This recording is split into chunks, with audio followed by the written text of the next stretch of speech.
KGMB and KHNL. Live, local, connected at 5 o'clock.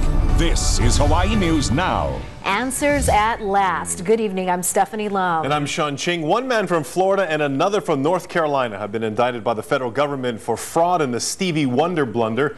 We have team coverage tonight from Keoki Kerr, who has the latest on the indictment, and also from Jim Mendoza, who has reaction from the UH Manoa campus. First at 5, though, we start with Keoki, who broke this story early this morning on our Sunrise program. Keoki. And Sean, one of the men pleaded guilty to a lesser charge in Honolulu federal court this afternoon, and he is cooperating with federal prosecutors.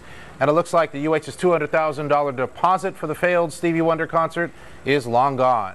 A federal grand jury indicted 44-year-old Mark Hubbard of North Carolina with wire fraud yesterday. He turned himself into the FBI agents at the federal building in Charlotte, North Carolina at 6:30 this morning Hawaii time. Another man, Sean Barrero of Miami, who's also 44, was indicted for a lesser fraud charge, and he's cooperating with prosecutors. Now, the FBI says Hubbard got $120,000 of UH's $200,000 deposit for that failed concert and used most of that money to pay business debts. It appears that the defendants spent the money on personal expenses to pay off business debts soon after it arrived in their bank account. By the time the university became aware of the fraud, there was no cash left to recover. Now, if convicted, Hubbard faces up to 20 years in prison. Just 2 weeks ago, Hubbard was charged with fraud by authorities in South Carolina, accused of bilking an investor out of $700,000 that was supposed to pay for a series of Alicia Keys concerts that never materialized. Barrero could face up to 10 years in prison. He's free on unsecured bond tonight, meaning he didn't have to put up any cash, and he's agreed to testify against Hubbard. Now, for a reaction from the UH, we go to Jim Mendoza, who picks up our team coverage live at the Manoa campus. Jim? Yeah, thank you, Keoki. University administration issued this written statement earlier today in reaction, and we're going to get to that in just a moment here. But first off, at the U.S. Attorney and FBI press conference today, we asked if UH knew of Mark Hubbard's involvement in the Wonder concert. The FBI says it can't comment on that because UH is a witness, and the information might be in evidence that will be admitted in court. The Bureau called the UH a crime victim.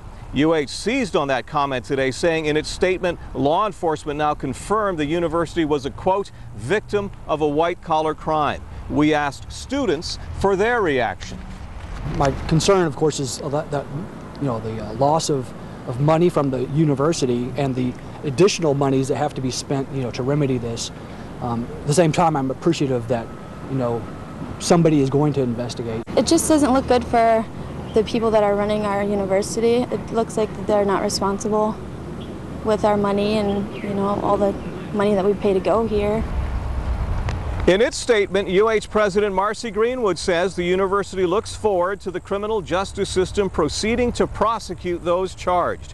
And she trusts this will help the university move past what she called the failed concert episode. Now, former UH Athletic Director Jim Donovan, who was cleared of wrongdoing in this concert fiasco, did talk to us off camera.